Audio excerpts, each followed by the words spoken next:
So here's a funny thing, is that our emotions tend to be a lot of information for us, and yet because we live in a society that isn't very good at teaching us how to recognize our emotions in our bodies, to have capacity for tending to them, we tend to avoid them. And the issue in parenting becomes that if we are avoiding our feelings, and we're not getting good at sticking with things, especially the ones that don't feel so great, fear, irritation, sadness,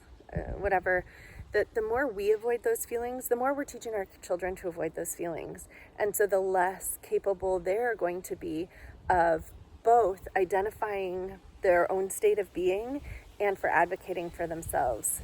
to get something different, to meet their needs.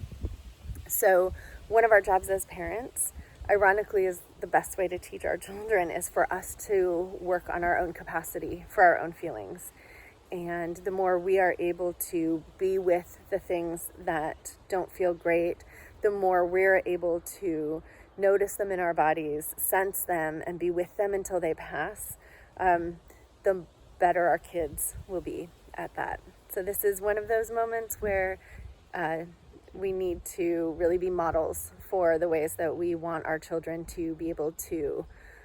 notice where they're at, be able to advocate for themselves, because as they grow, this becomes really, really important. The less time they're spending at home, the more time they're spending with peers, the more time that they're spending as they, turn into teenagers and stuff, the more time they're spending away from you, the more important it is that they can advocate for themselves, that they know they can name and be aware of their own emotions, because that is what will protect them and keep them safe later. So it turns out that our ability to be with our own emotions is a key skill in parenting.